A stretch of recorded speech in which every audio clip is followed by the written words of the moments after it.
meu caro aluno, salve, minha cara aluna, tudo bem com vocês? Espero que sim, tenho certeza que sim, porque agora nós vamos começar mais uma Power Blaster Detonator Plus Advanced, aula de, obviamente, biologia, melhor conteúdo que existe, sem discussão. Se você discorda de mim, o problema está na sua cabeça. Gente, falando sério aqui agora, qual é o tema da aula de hoje? O tema da aula de hoje é histologia. O que é histologia? A gente já sabe, a gente já conhece, a gente não custa repetir. É o estudo dos tecidos. E o que é um tecido? É um conjunto de células que apresenta funções similares que desempenham uma função específica. A gente sabe, quando a gente está discutindo histologia, em especial discutindo histologia animal, a gente leva em consideração o quê? A gente leva em consideração a possibilidade de que existem 4 tecidos diferentes. Quais são os 4 tecidos diferentes que a gente tem? A gente tem o tecido epitelial, que tem função de revestimento, a gente tem o tecido nervoso, que tem função de controle, a gente tem o tecido muscular, que tem função de movimento, e finalmente a gente tem o tecido conjuntivo. Tchutchuquinho, tudo de bom. Tchutchuco mesmo toda a vida esse tecido. Por que tchutchuco toda a vida esse tecido? Porque ele tem uma característica muito marcante. Qual que é essa característica muito marcante dele? Permitir a conexão entre os diferentes tipos de tecido. Se a gente considerar que é a partir de um conjunto de tecidos que a gente vai construir um órgão, é fundamental, então, a presença desse tecido. E aí, pasmem, meus caros companheiros, pasmem, seguem a linha de raciocínio, segura essa linha aí, ó, presta atenção. Para a gente entender o tecido conjuntivo, a gente vai perceber que o que não nos faltam são vários tipos diferentes de tecido conjuntivo. Coisa que muitas vezes a gente não dá muita ideia quando a gente vai falar de tecido epitelial, de tecido nervoso, né? Muscular a gente ainda fala um pouquinho mais. Mas não, aqui no tecido conjuntivo a gente tem que falar muito a respeito. A gente tem que entender esses diferentes tipos. E aí a primeira coisa, nessa nossa primeira aula, eu quero que a gente conceitue e a gente entenda as características principais que caracterizam esse tecido.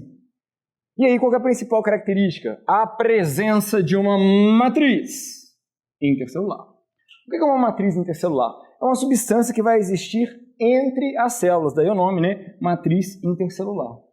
Essa matriz intercelular ela vai estar muito associada à forma que esse tecido vai ter, às características que esse tecido vai ter. Por isso que é muito importante a gente prestar atenção nisso. Quando a gente começar a entender a composição da matriz intercelular dos diferentes tipos de tecido conjuntivo, fica mais fácil a gente entender a composição deles. Nessa matriz intercelular, a gente encontra um grupo específico de proteínas de acordo com cada um dos tipos de tecido conjuntivo que a gente tem. Aí aqui, nessa nossa tabelinha aqui, para a gente contextualizar quais são os tipos de tecido conjuntivo, eu coloquei já de cara algumas das proteínas que a gente vai encontrar.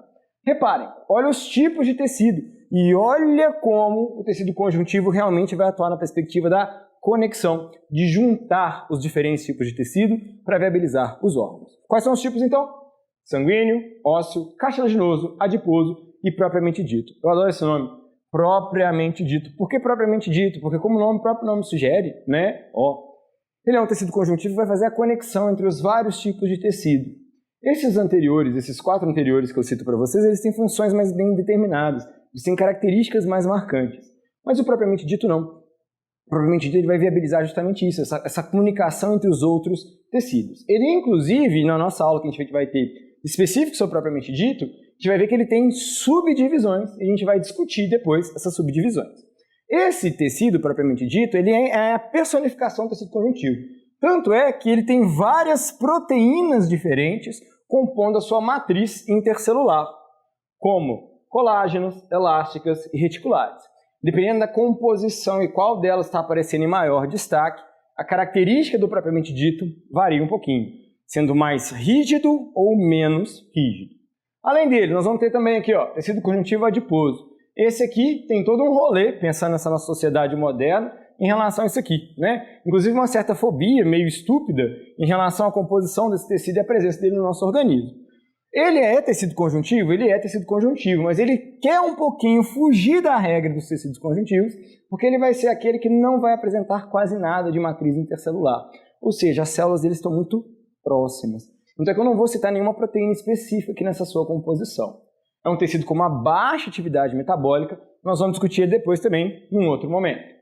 O cartilaginoso, riquíssimo em matriz intercelular. E olha qual é a matriz intercelular, proteína mais presente. o colágeno, que vai dar uma resistência característica para ele, né? O tecido cartilaginoso ele vai estar presente em várias partes do nosso corpo, nas extremidades dos ossos, nas articulações, pode até mesmo dando formato para a gente, ok?